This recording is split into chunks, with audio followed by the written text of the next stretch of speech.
listening to the Kazual Sportz Show. Palmer stepping away at first. Palmer extending the play. Crosses the field. Larry Fitzgerald. Fitzgerald is going to take it into Green Bay territory. The show exclusively known as the voice of the Arizona Cardinals fan club, the Bird Gang. Fitzgerald inside the 30. It's insane. Now with your host, Earl Burnett, a.k.a. Casual E. Bird Gang on 3. 1, 2, 3.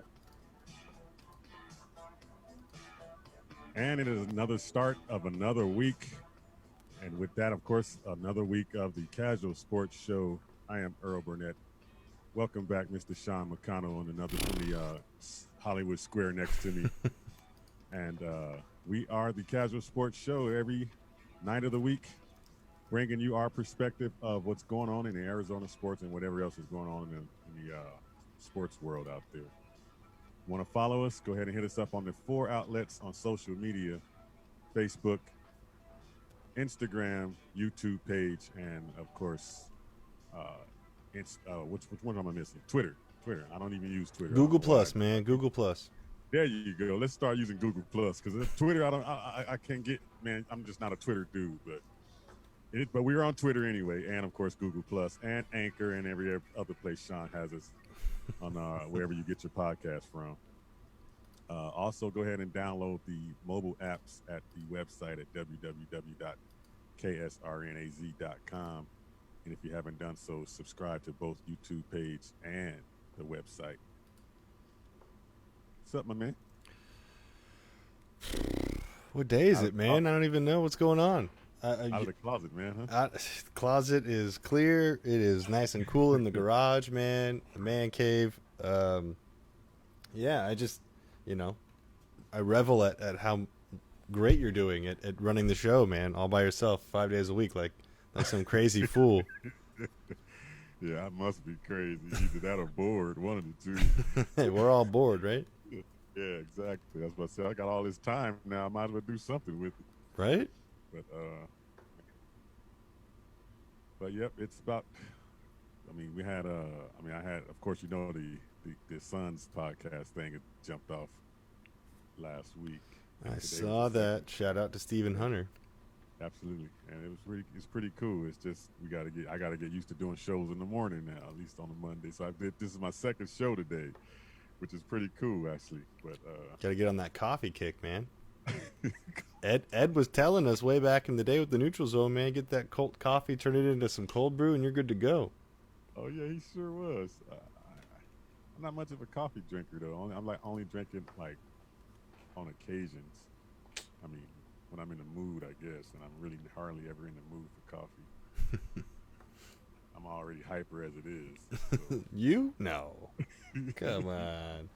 I mean, you know how you just have like 1,000 things going in your head at the same time. You just can't remember everything, and then you end up, what am I in this room for? Walking this room. What did I come in here for? Yeah. Damn, I forgot what I came in here for. You're preaching to the choir, man. Yeah. Yeah, exactly. I know all about I'm that sure life. You understand, but yeah. All right, let's just do what we normally do, man.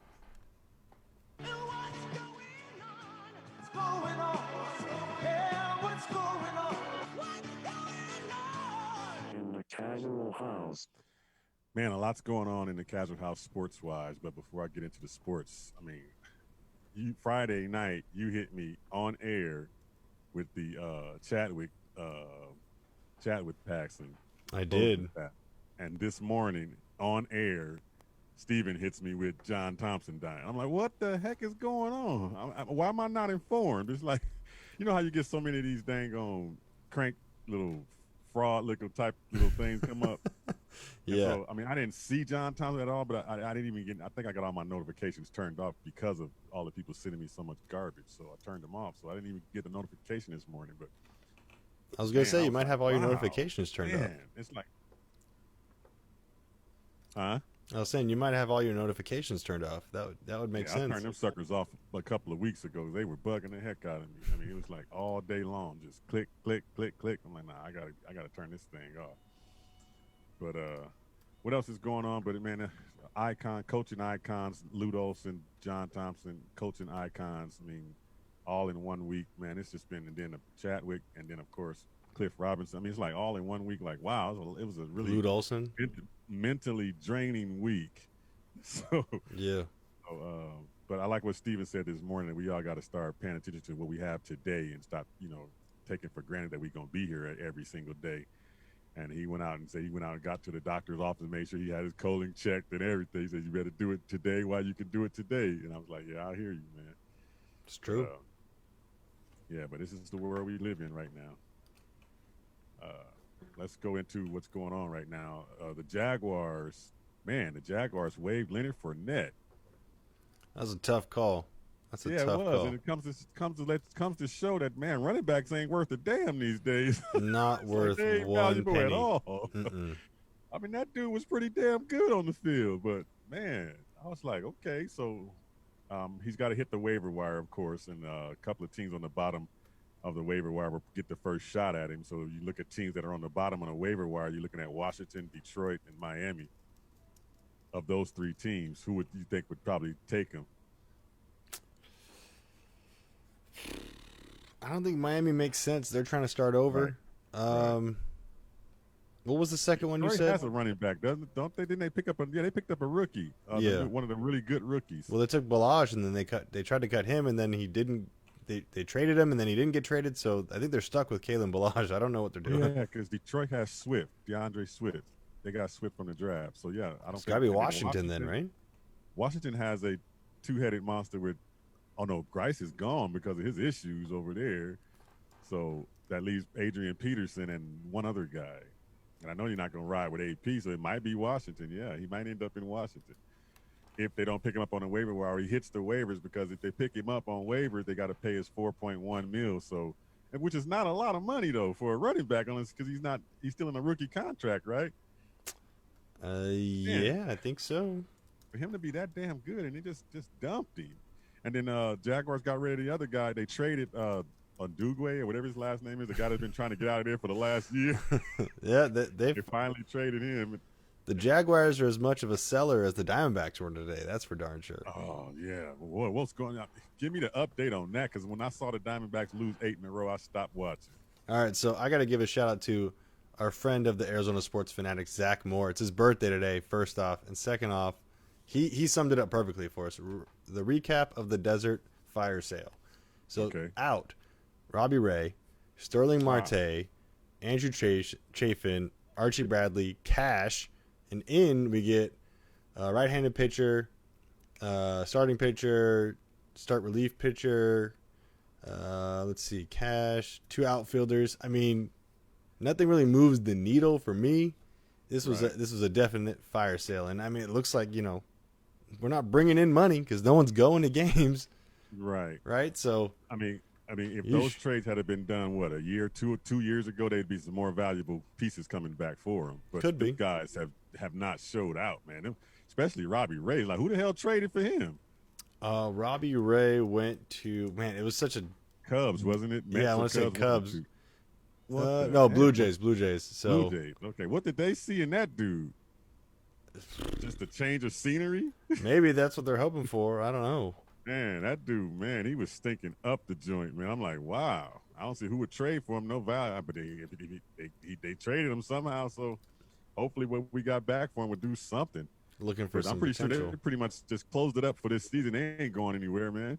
No, going nowhere. They're calling it. They're definitely calling it. They got to be calling it. I mean, Archie Bradley. I mean, wow. You thought he was going to be a staple. Yeah, he was going to be a staple here, but all of a sudden now he ain't been putting it down either on the field. So just goes to show you your number is up when you're not playing. When does it start? When does it turn into actually where you're starting to try to exit out Torey Lovello? Because that guy, I mean, he's a good skipper, but he held on too long, man. He held on to those pieces way too long, in my opinion. I thought he should have did something about that stuff last year, maybe. Yeah, he's definitely loyal to a fault. He's got that Bruce Arians gene in him. Yes, sure does. And it's been biting him. So, I mean, one way to do it is just to get rid of most of his staff and see what he can do with some new guys. Man. But this year isn't going to be the year. Yep. Well, and it's not going to be the next few years either, because now they pretty much a rebuild almost again, right? Yeah. Close to. I mean, Wow. you still have some pieces you can do some damage with, but not when you're looking up against Dodgers, Giants, Padres. That's not going to work. So I'm still that conspiracy theorist about baseball, man. Last year the balls, or the year before? Last year the balls were flying out of stadiums. I mean, flying literally every day out of a stadium. Every team, every game that was on was balls flying out of the stadium. Then we got guys like our guy on our team, Ketel Marte, had a hell of a year hitting the ball. He can't even hit the ball out of the park for nothing right now. And it's like, okay, was everybody on something, juicing or something, or now they had to be off of it and can't do what they was doing last year, or is the ball back to normal? What? Something's not right, because that's the big discrepancy in between last year and this year, what they've done on the field, especially from the home run standpoint with Marte. yeah, I mean, there's less fans. Some people, He had like energy. 30-something home runs, and what has he got right now? Less than 5 or 6? Yeah, it's low. It's definitely low. The D-backs can't hit. That's a Right. big problem, and they can't pitch. You can't hit. Well, if you And you can't, can't pitch. you're not playing baseball. You're not playing. You're not doing much. You're just chewing some bubble gum. What game are they playing if they can't hit or pitch? Oh man, that's something else. Well, yeah, there goes the Diamondbacks back down in the cellar, where they were at least trying to hang on as long as they could, but they couldn't. They stuck. Now they're gonna be rebuilding again for the next few years. So, because it's all up to the Cardinals and Suns to try to get back into the playoffs, man. It was looking so good in the bubble. We're like, oh, the world is our oyster right now, and now it's. And that's what Steven was talking about this morning with the Suns. We're like, okay, now we got all that success. Let's hope the Suns don't do what they normally do, not bring back the people that did the job and got us looking good, and then go scrap them and then bring some more new people in and start doing it all over again. I mean, it's like you can take 2 steps backwards, instead of going forward. Yeah, and I'm kind of afraid of that because you wonder if Oubre is the difference maker one way or the other. Yeah. And so it makes him like the hot topic of trade speculations, of course. But if he's the guy that helped get you there, correct, and you can still keep going without him, but he got you there, and you get rid of him, that's a chemistry piece that's now gone. Right. So, to me, yeah, the Suns are probably going to shake it up a little too much, and something's going to go wrong. Probably overdo it, and we're going to come back and have to struggle through it again. And that's the part. I mean, I think that core unit that they have that was in that bubble, this is minus Kelly Oubre because he wasn't in that bubble, but he was a cheerleader in the bubble. Minus him, okay, you can do what you need to do with him to get some more pieces with him, and that's cool. But Dario Saric and Carter and Campaign, those guys need to be back on this team. I'm not. I mean, Frank is. I'm not so sure about Frank, but Dario. No, Frank's got to go. Yeah, Dario for sure. But Dario is going to have a qualifying offer that he's not going to sign at $5 million. He ain't signing it. So he's going to hit the open market and try to see what he works, and the Suns get a chance to match it. I'm thinking they should go ahead and match it because they're going to have about $30 million in cap space if the salary cap remains what it's going to be, because we don't know what it's going to do with COVID-19 right now. Right.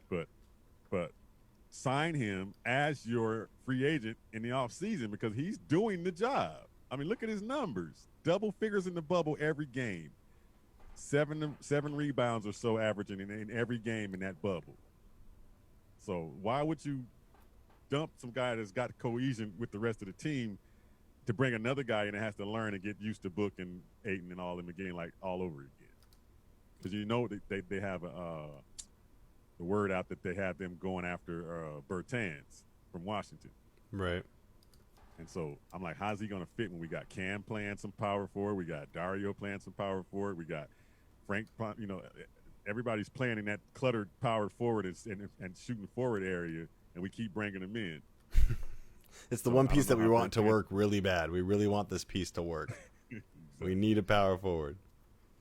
Yeah, and I always like to reserve the fact of Dario playing in the bubble, playing better in the bubble than not in the bubble.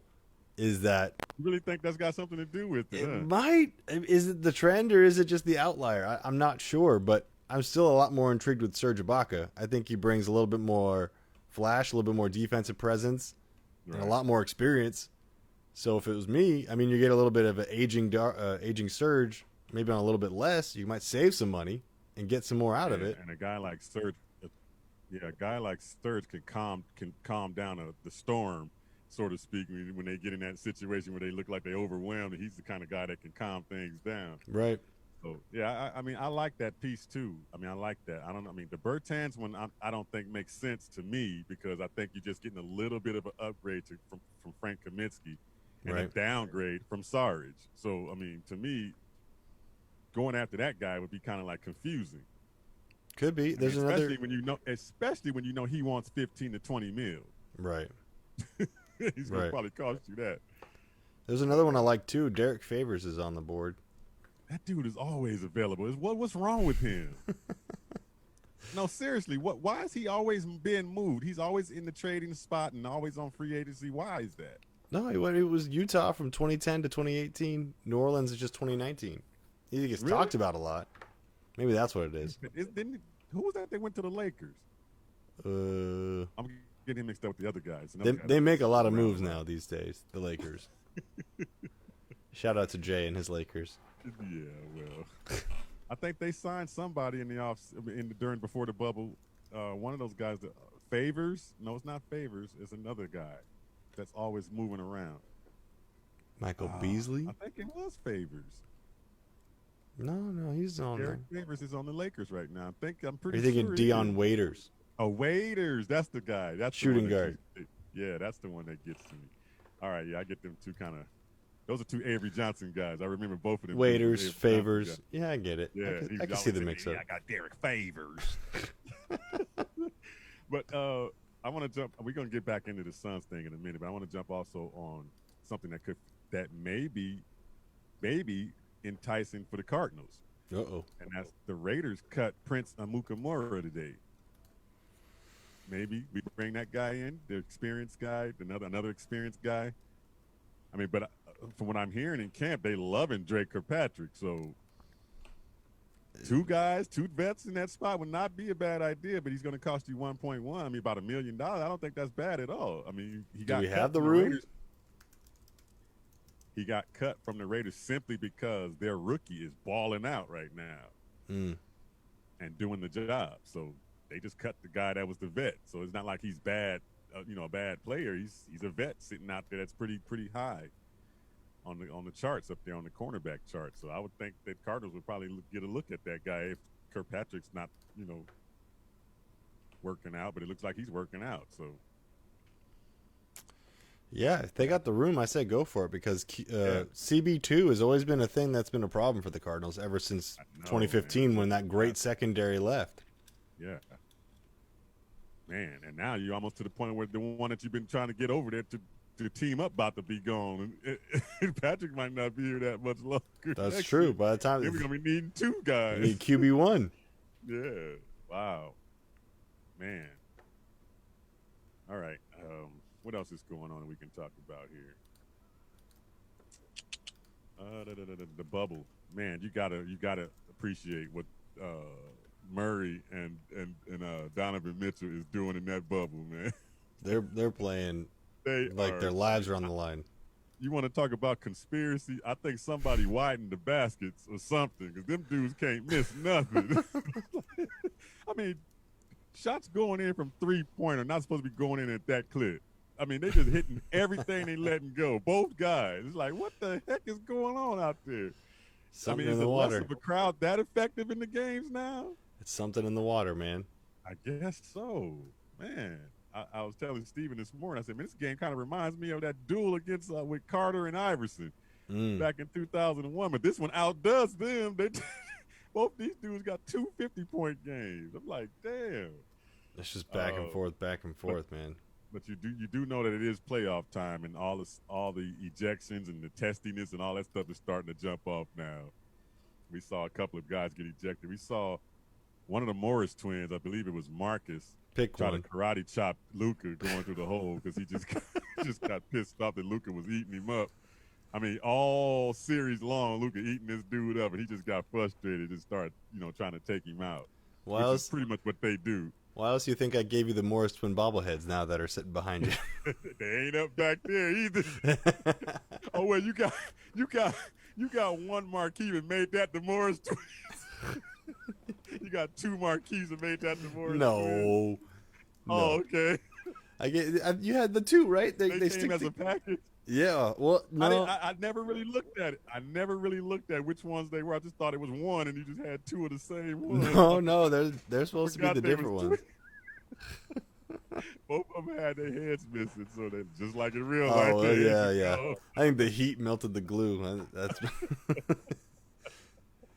Oh man, yeah. But another testy competition out there was Schroeder and PJ Tucker. Mm. And man, when I'm telling you, when I first saw that, I thought if you're not looking down, you're looking straight up, you're looking at what the hell did Schroeder do? He just got hit with a serious pick. It just looked like he just got he got hit with a pick, and that's what he tried to fake like he was doing. Like he just got like, what happened? What happened? What did I do? Oh. And then when you slow it down and look at it, I said, oh, I put two and two together, man. Can't nobody not tell me that wasn't a Chris Paul move. Tell me that wasn't a Chris Paul move. Tell me he learning from the best of moves like that. That was a Chris Paul. They got to practice that. Move.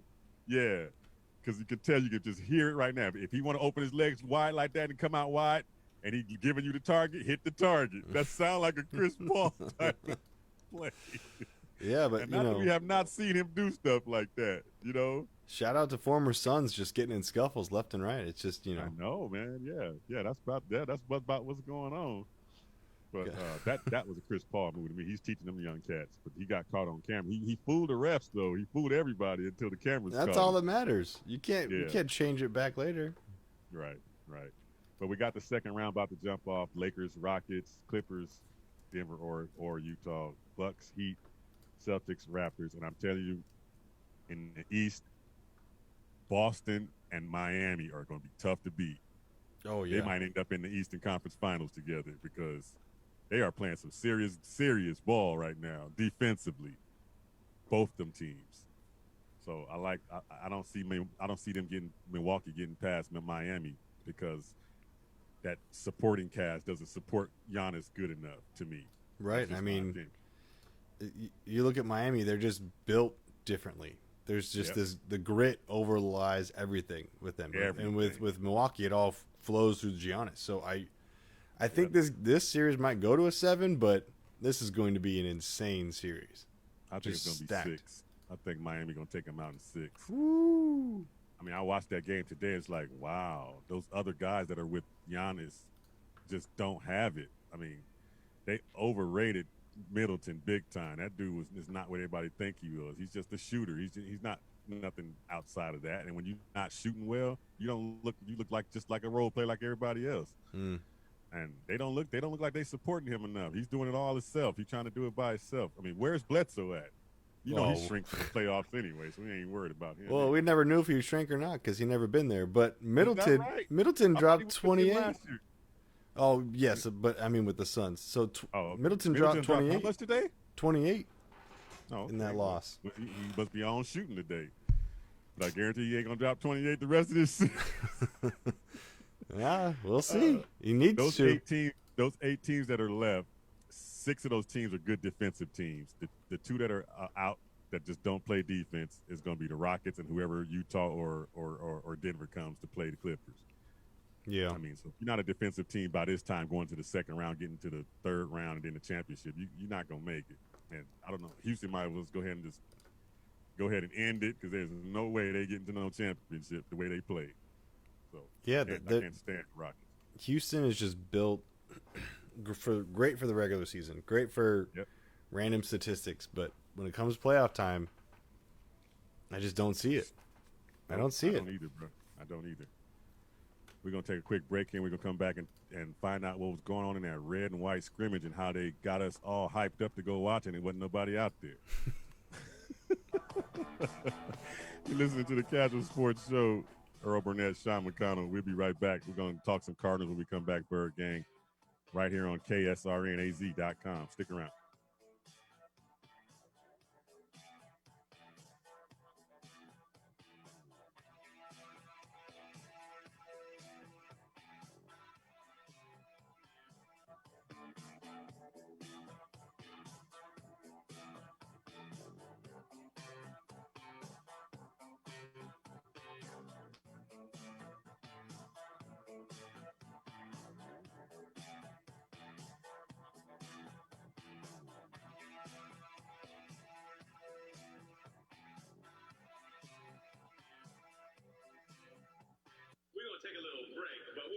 in a while, so don't nobody go nowhere. This is the sound of a racing heart. It's beating a little faster because it belongs to a young child. But this child isn't in the middle of a close soccer game or playing with her puppy in the yard. Her heart is racing because she's just been told she has to move foster homes again.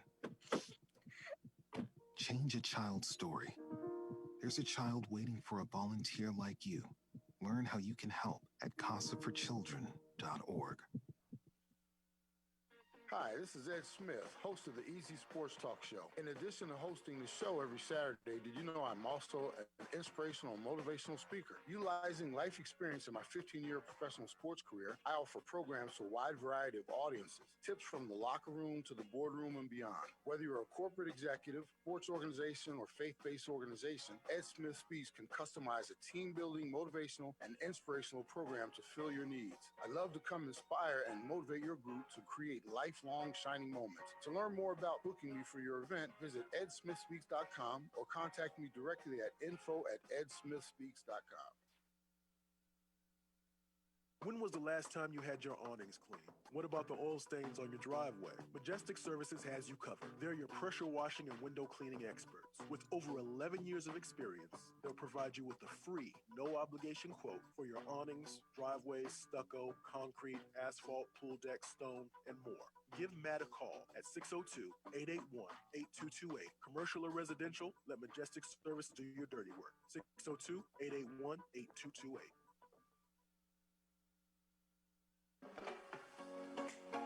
You're listening to the best internet radio station on the web, KSRN, Arizona.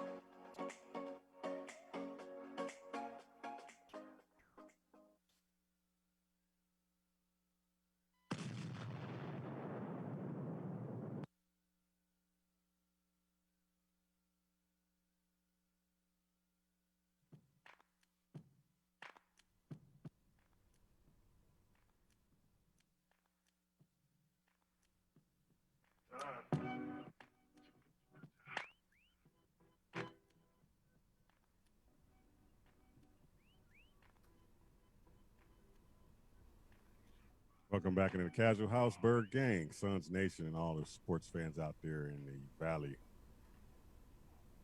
Man, did you get a chance to either record or watch the red and white scrimmage on TV? Wow, that kind of sounds weird, doesn't it? We watched the red and white scrimmage on TV when it's normally in the stadium when we sit back, like kicking back, watching.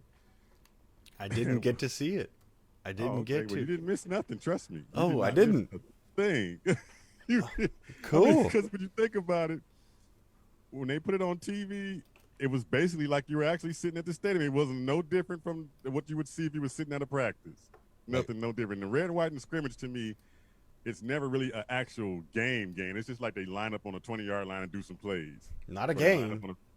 Not a game. Practice.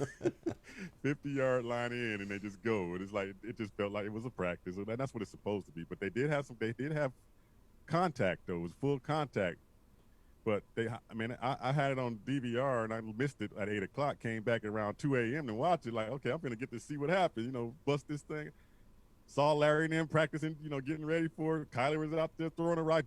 Hop was out there like, okay, we about to see these boys do something. As soon as they blew the whistle for the red and white, all them dudes disappeared. Oh. All of them. Arizona's best kept secret. We'll never know what it looks like. I looked on the sideline. Hop had a T-shirt on. Fitz was sitting over there with the policy thing. I was like, what the heck? Kyler had the helmet off. I'm like, drinking the juice boxes. But it's a trip, though, because they set us up because they had you come to it, and you watching this whole thing for an hour and Wolf and them talking to all the players and interview. Like, when they going to get to the scrimmage? And they finally get to it, and all the dudes just cleared the dang bench. I'm like, what the hell? I'm gonna try and do like if Ed Smith were here, Ed Smith would say, hey, this is like when you take the hottest girl in school to prom, and then she leaves with another dude. That's something that Ed would say. That's what Ed would say, something like that. Love stories with Ed Smith. On those lines, that's for sure. But it was, when you're looking at the backups, because that's all we got to look at with Huntley running the backups, and then another quarterback they had, which I'm going to talk about in a minute.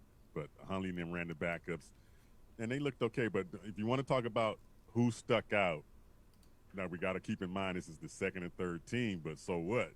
Dude still did his thing. Eno Benjamin showed out. I mean, he bust off a 60-yard run. I'm like, damn. Woo-hoo. I was like, man, he looked just like he was looking. The only difference was he didn't have on that yellow and gold and burgundy. It was just it was a red jersey, just looked, and a white helmet with a bird on it. It just like that's the same Eno Benjamin. It looked exactly the same. And that's I was awesome. like, oh well, because I remember Ed and them asked me on their show when I went on there, he's like, does he have a shot to surpass Chase Edmonds in this offense? I'm like, I said, nah, being a rookie, no way. He didn't have rookie camp. He didn't have none of the camps or whatever, and no preseason game. Then I saw that play. I was like, damn. he looked pretty good. He looked the same way he would look like he runs hard. He runs like this is last time he gonna touch the ball. And so he looked pretty good. You think they'll keep him on the roster though? Oh yeah, without a doubt. Not practice squad, 53 man. I think he's gonna be 53 because remember, I mean, the running back position, and we've been hurt. I mean, and the way COVID, you don't know about the COVID thing, and you want to have that running back area sewed up. And it's crazy how I think he'll be on the roster. I really do. It's crazy how undervalued the position has now swung. Since it used to be so overvalued, now it's so undervalued. But now we even say like you got to have 3 in the chamber, so they're still important. Exactly. They're just not like $50 million contract important. Yeah, you're right, and it is different. Every team has to have 3 now, right? I mean, it's a 3-headed monster on most teams. That's what everybody's leaning towards. You don't see too many of those one back carrying it 30, 40 times a game anymore. You don't hardly see that anymore. Yeah, it's starting to change. Ezekiel Elliott down there in Dallas, I mean, he carries it more than anybody I know carrying it right now. But he's got another guy behind him that's going to spell him now. Yeah, maybe McCaffrey being behind there, or who did I just pick up on my fantasy team? It was Derrick Henry. Henry. Oh, yeah, that's right. That's another. Yeah, he's a good load guy that takes it all day. Yeah. McCaffrey, man, being that small, but see, he's so much of a threat outside in the passing game. They keep him on the field no matter what. It just feels like he's always touching the ball. Yeah. Man, that fantasy, you just reminded me. Fantasy football's coming back. Dang. Yeah, I just did a draft. How's that going to get up on the waiver wire? Oh, your guy's on COVID-19 list. Right, yeah. Drop him. Well, I better keep him. He might turn it around. I don't know. Oh, man. That's going to be weird to see that. But also, I mean, I was looking for Hakeem Butler, man. I wanted to see him show out. He had a nice catch, and his size showed up. Like, you can tell that big guy. He took 3 people to tackle him. He would not go down. These 3 guys jumping on. He was just standing up. He would not go down. I was like, okay. I said, okay. That's what we need. For. Yeah, that's what we're looking for. And like I said, if anything, he's got good hands, and he's that big. If anything, use that dude in the red zone. Yes. He's a fade route waiting to happen. Yeah, him and Dan Arnold, right? Right. Big Dan. Yeah, Dan Arnold, yes.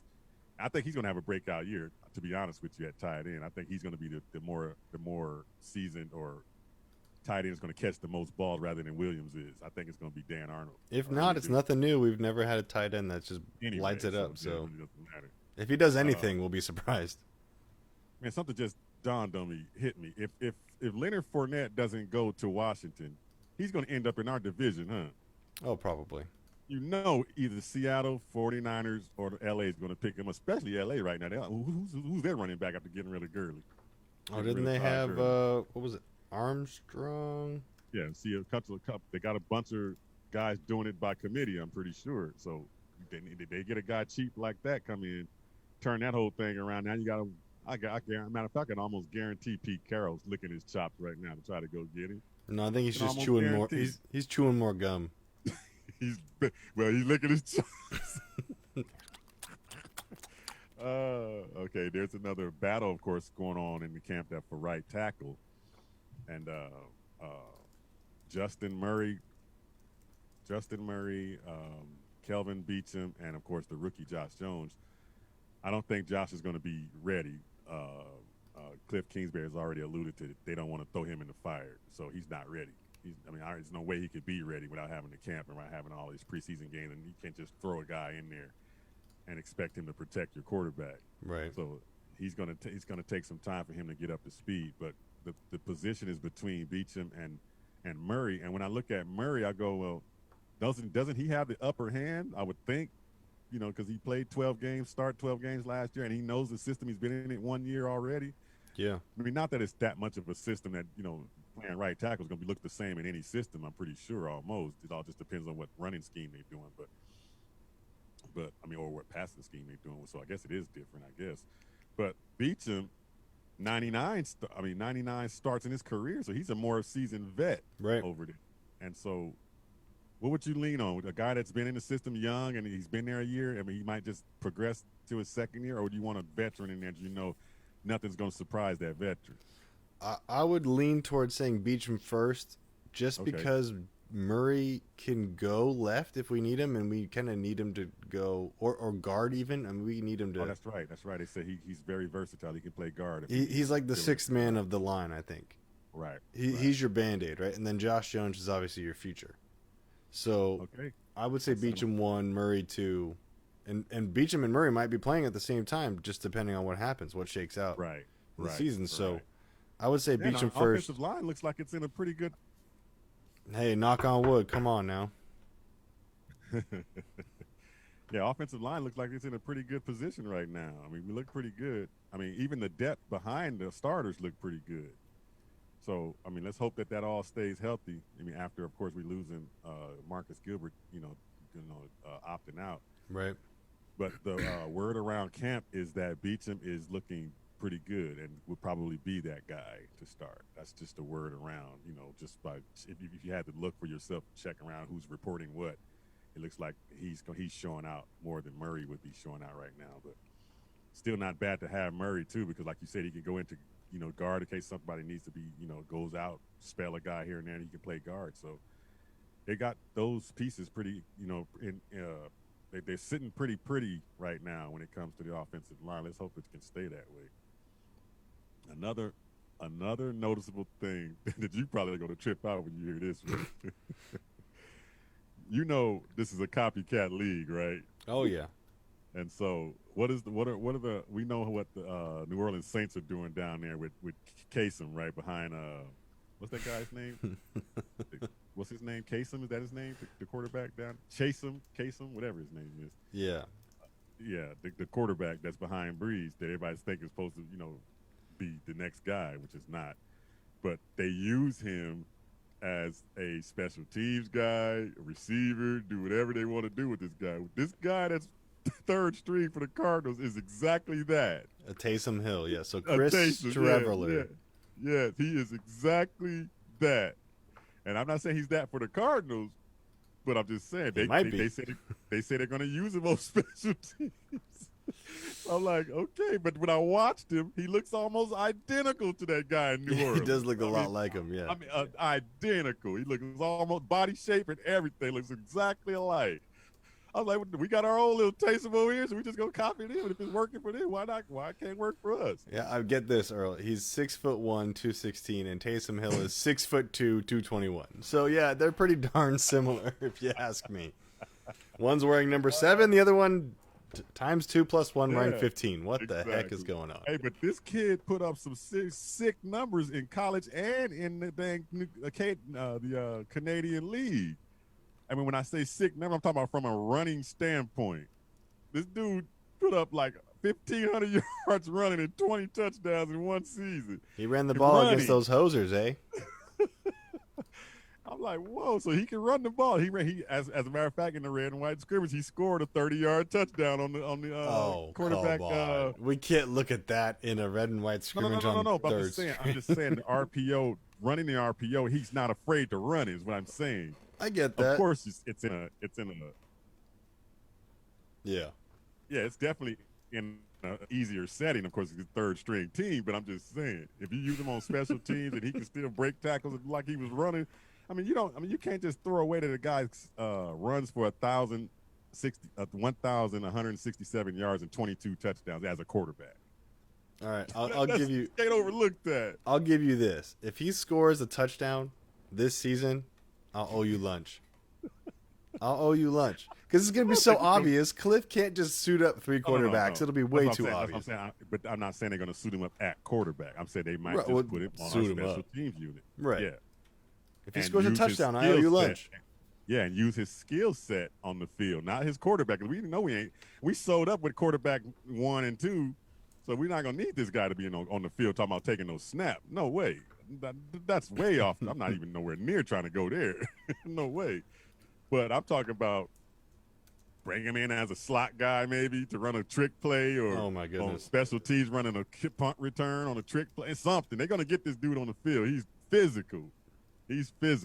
So we'll see. I owe you lunch if he scores. Oh yeah. He stood out to me. I'm like, man, this dude. And it wasn't so much that he can throw the ball and stuff. It was just how physical he was as a quarterback. This dude he wanted to just, you can just hand him the ball 20 times as a running back, he'd be fine. But I don't know. He just looked pretty cool to me out there running the ball like that as a quarterback. But I'm going to be interested to see what Cliff does, because you know how they start. Like I said, it's a copycat league, and the way they're using that, and they're not going to use him on the field quarterback. Wise, I'm talking about the way New Orleans used Taysom. They don't just put him at quarterback a lot. You can see him on special teams too. His first time when he was out there, he was on special teams also. So we'll see. It's true. See how that rolls. I'll owe you. I'm telling you. You will. I'm gonna remember it too. I put it up there. I'll owe you. Okay. Other than that, in the Cardinal news, that's pretty much it. I don't know. There's not too many injuries going on right now. Actually, nobody's on injury reserve that I know of that popped up lately. This would have been the what, third week, the one when all the starters would have played in preseason? Yes, I think so, because it's 2 weekends from the opening. Right? Yeah, and so I'm kind of concerned that these guys are not getting enough live action. But see, that was the flip side of the coin. Well, we're always talking about should we even need it? And now it's oh crap, we might need it. Yeah. Man. But everyone's like that, so that's the good news. And every team's coming in is that depending on how you do it, how you handle it, is going to determine how you start this season for sure. Because those first 2 games are definitely going to look like preseason games. That's good. I'm telling you, they just count a bunch of turnovers and a lot of penalties, a lot of pre-snap penalties and offsides here, and it's going to look pretty games. People passing out. It's going to look pretty ugly, but yeah. If hopefully, nobody gets injured, because that's another thing is conditioning. I'm most interested to see guys in the shape they need to be in. I'm most interested to see with no fans what it's going to sound like. Yeah, a football game. We're getting used to the baseball quiet football game and basketball. I mean, baseball is usually quiet enough. That's true. There's like a general murmur going around, but like speaking of football. That, I'm glad you said that. Speaking of that, let's go through those real quick, because there's some things in all these sports when it comes to the fans that in football, I'm wondering what's the staple in football when it comes to the fans. Like I'm gonna give you an example. Baseball, when a grand slam is hit, the crowd normally standing ovation, and the guy comes back out of the dugout and does the bow and all that with the hat. Right. That can't happen without the fans. So we haven't seen that in baseball. Someone might still try. If it was me, I'd probably still do it. Well, come on and bow to thank some you. empty skis and some cardboard. Yeah. That's what I do when I wake up every morning. The fans drive that, is what I'm saying. Right. And so in hockey, a hat trick. Who's going to throw the hats on the ice? No, they have them in the T-shirt cannon. Shoot the hats out. I mean, but in football, where's that fan staple that we're going to miss as watching it on TV or either being at a game? What are you going to miss in football as a fan? I mean, is it only that's the Lambeau leap, all the leaps in there, and the scores from the touchdown when they leap up in the crowd? Someone's still going to try that. On empty chairs? Yeah, come on. You can't not. A fan thing. I mean, the wave happens sometimes, which is just idiotic to happen in a football game. Honestly, it's just got to be that third down noise, right? I mean, if we're talking Red Sea wise. Yeah, it's going to be quiet. Yeah, it's going to be quiet. So you're not going to really see any silent counts that much now. It's like, what do we need? Not going to need it, no. I mean, unless it is Seattle that are finally admitting that they pipe in crowd noise. Yeah, exactly. Yeah, that is going to look kind of weird seeing a football game with no fans in it. I mean, that is going to look really weird. I'm wondering if they're going to do something virtually on the TV where you don't get to see the crowd just like they did in basketball. Like they might. The screen with the thing around. I mean, I don't know. But it's the NFL. They got to find some way to monetize everything. So They didn't already in the NFL already say that they're going to have the Black Lives Matter and stuff on the fields and stuff down there as well. I didn't hear an official thing, but they might have.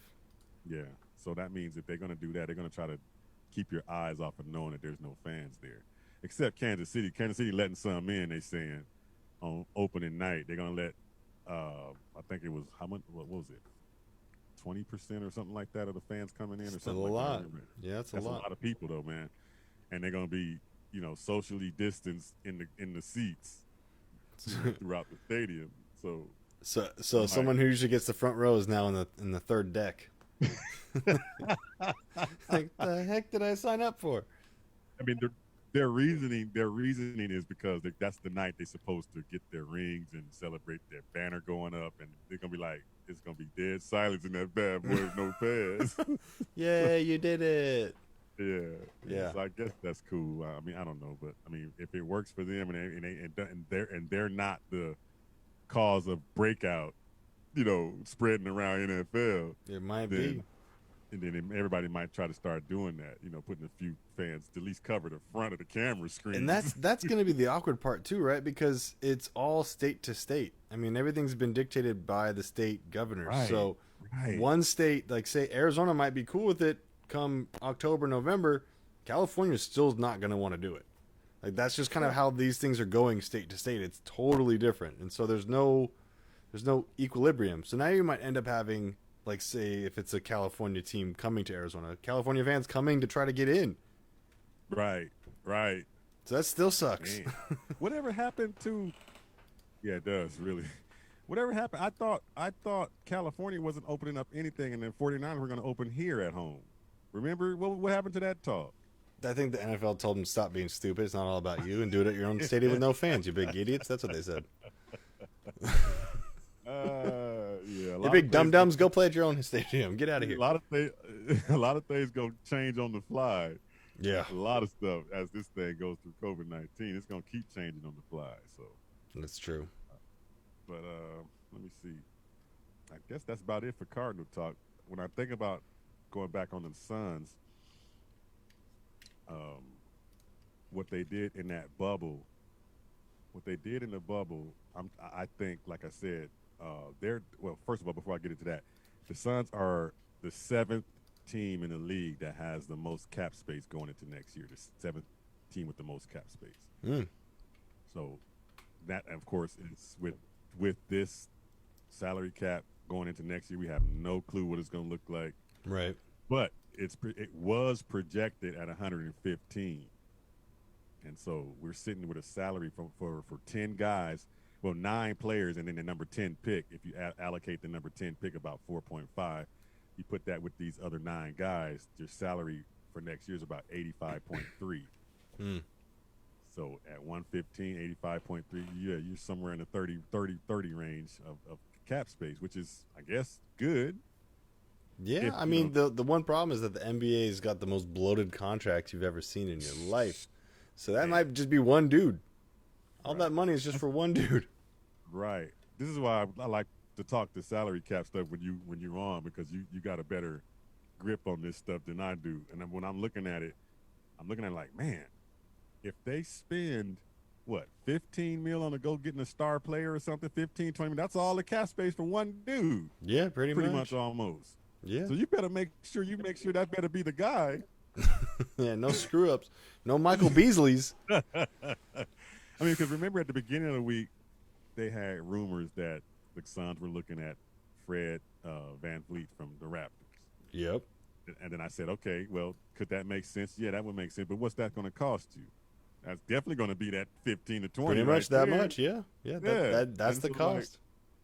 I'm thinking, man, I mean, you never want to come into a new season with the same team. That's obvious. We're not going to come in with the exact same team, because that's kind of doesn't transition like that all the time.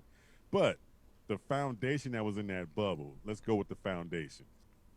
D.A., we'll start with the one. Booker, D.A., Cam Johnson, and Bridges. Those 4, I don't think you touch. Those I would call those untouchable. Is anybody untouchable in those 4 to you?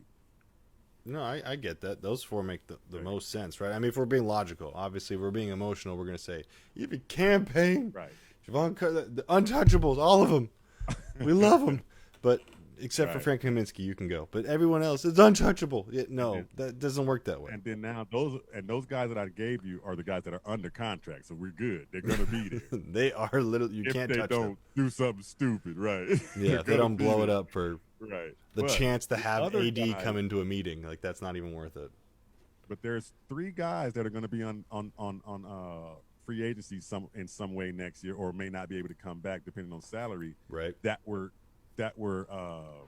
key players in that bubble.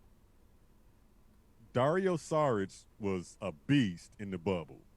I mean, I don't see why you would not bring him back. And as a matter of fact, the only way you don't bring him back is he's going to get way too much money, because another team's going to see what he did in that bubble. They're going to pay him a lot of money. And so we may not be able to get him unless you make him, like I said, your free agent this year. It'll be next year, because the way he put up double figures every game in that bubble, every game.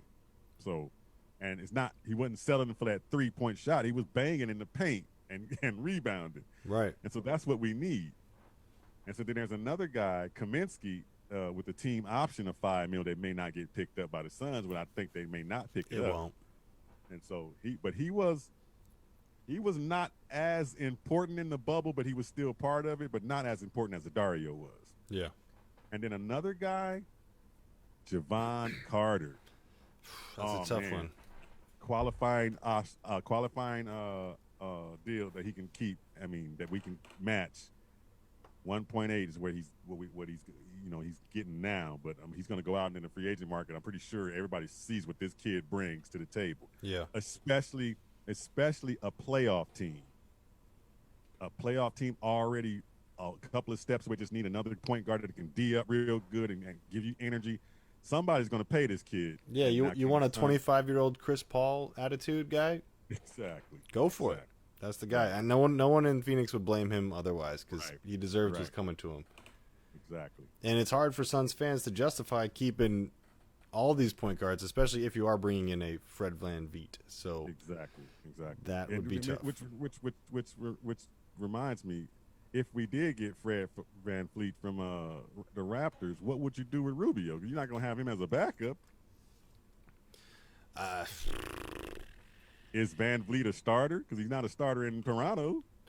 Not a starter in Toronto because they're loyal to Kyle Lowry. Right. But I mean, is it a competition? Do you trade Rubio? Man, I wouldn't. See that would disrupt the bubble stuff, man. That would disrupt everything. Of course it would. But are you hedging your bet on Rubio's health and saying, you know what? Rubio was he wasn't like the centerpiece of it all, but he was really key to it. Of course, to what they did in that bubble. Of course. I mean, even from a shooting standpoint, he shot the ball better in the bubble. Very efficient, yeah, especially from deep. He got a lot more efficient. And he used to have trouble finishing at the back, and he made almost every damn layup he went into the hole and went to. So, I mean, can that translate to another season? Can that pick up where it left off? I mean, 9 times out of 10, no. I mean, nobody comes back. Either you're gonna come back a little less, or you're gonna come back even better. One of the two. Right. And for the most part, you're gonna the average guy is gonna come back having to build that back up. So, I don't know. The bubble performance is high up there now. So if I'm James Jones, I'm going, man, I can't just blow that up. That was our success. Yeah. That was the only success we've had in 10 years. Well, 6 years to be honest, but it felt like 10 years. Yeah, it's like, man, so how do you blow that up? I mean, why would you even touch blowing that up if that's just success you got from it? 2 of these names we talked about. I don't know. Go ahead. You still there? No, you good.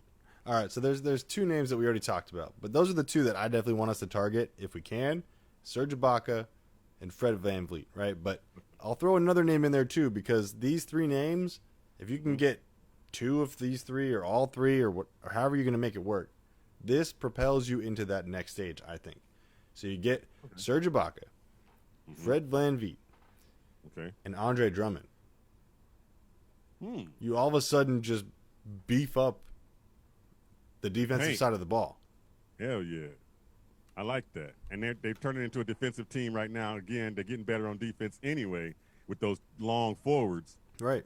You turn them into your Sean Marions. We have 3 Sean Marions on the team. Right. Come on. Right. And then you just throw DA at the 4 because he's shooting outside any damn way. So. You just put him wherever he wants to go. Yeah. You go around, jump around. Man, that would be cool. It's a good start, right? That don't look like it would cost you that much. It wouldn't cost you that much. Depends on who wants them as well, because that obviously is going to drive up the market. But I think Serge is going to go for a nice deal to a competitor. Drummond, I think you could get. Van Vliet is going to be a very competitive market as well. So, right. Yeah, I hope. But then now, let's look at that. Let's look at that from the player's perspective, and they have an option to go where they want to go, and you see the options out there, and they could choose to take less or choose to take where they go, and then they see if they are still going with that what everybody says they're going for. I want to win championships. I want to go on a winning team. I want to get a team that's okay. Look at the teams that are out there, and you look at this Suns team, what they see on paper and what everybody saw in the bubble. Right. This could be a pretty good little shiny spot to come to, right? I mean, for a free agent. It is, but there's one thing that you forget to mention. Don't tell me you're going to say Roberts. Oh, I'm not even in my full Suns, pessimistic form. I wasn't even going to mention that. I was going to say you got 2 LA powerhouses right now on top of you.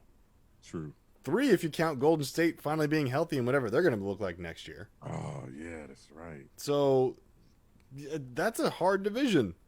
Yeah. Not everyone's going to make it out of that division. That's true. So, yeah, enticing, interesting, youthful, yes. Just depends on what LA is going to do. Dan, you're right about that. Not to mention just our division. There's other teams in that West that are coming up, too. Dallas. I mean, New Orleans, Dallas. Portland, Minnesota now, maybe. I mean, there's a lot of teams that are going to be on their way up. So, in all honesty, a lot of these guys, the Grizzlies are right there at the doorstep. It's like, man, if you're like smart, if I'm smart and I'm in free agency, I'm going to the East. I'll be in the East for a while. Thank you. I'll go to Brooklyn or Toronto or wherever. That's smart. Yeah, that would be smart thinking. Yeah, man, especially if you're talking about going to a contender to be in the playoffs. Yeah, you got to go to the East because you would make it to the playoffs if you go to the East. Until they bust up that whole bracket and say best 16 teams get in. Yeah. Go to the East. That's going to happen. I don't think that's going to happen no time soon. Yeah, of course not. Wow. Yep. Well, so we're going to see, man. They pushed the start of next year's season back from December 1st to we don't know when. It's like up in the air now. But we do know that the draft is still going down on the 16th of October, I believe. Yeah, the draft is still going down on October. And that's going to be interesting to draft because, I mean, I'm still doing the digging right now on the prospects. And I saw the guard you were talking about when you were on the show Friday. Oh, that dude's pretty good. He's pretty good. Not bad, right? So we got that, too. I watched him. I was like, oh, this is the dude Sean was talking about. I was like, oh, okay. I said, all right. So I got him and the other guy, the other 6'5" guard together, matching them up, trying to see who would be a better fit. But as far as the schools go, I mean, I don't know. This is going to be that 10th pick to me. I don't think it's even that important, really, to this Suns team. No, it's not the end all. If you're putting it in a package somewhere to get somebody to come here, other than that, but I don't see them being all happy of getting another young player coming in that they have to add to their young squad already.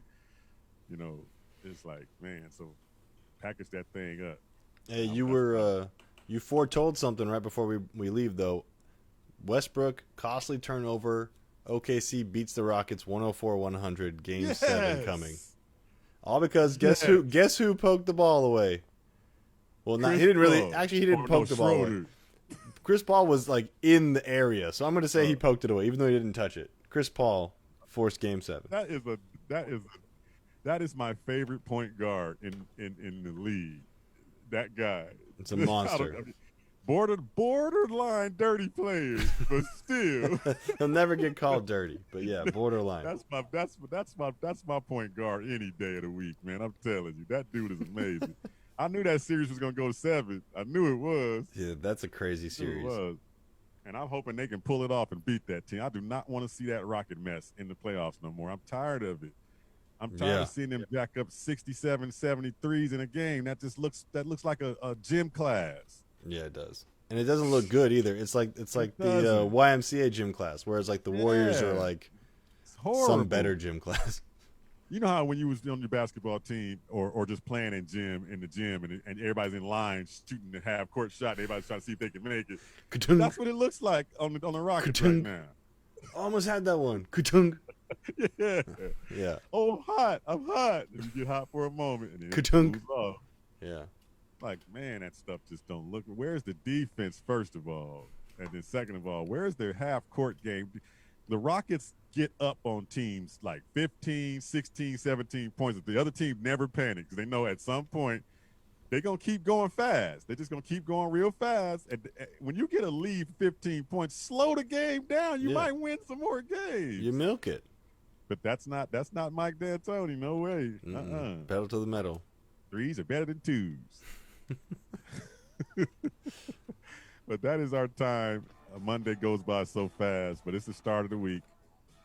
You're going to catch my man Sean in the closet somewhere during the rest of this week, somewhere down the line. Trapped in the closet. I looked out, dude, for the first time I heard that when you said it on the text, I went and looked at it. I said, this fool got like 30-something little episodes of this little in the closet. I was like, what the hell is this? It's so bad. And I watched about 20 of them. Oh, it's terrible. It's horrible, but it caught you for a minute. I'm sitting there like, what's or an hour. Next? Yeah, for about an hour and a half watching this crap. Oh, and then after no. all said and done, I'm like, is that it? I said, that was a waste of time. But we'll check y'all next week, Bird Gang. And that was my first time checking out R. Kelly's In the Closet mess, and it was horrible. Until tomorrow, peace out. From Sean, from Earl. We'll catch you next time, Bird Gang.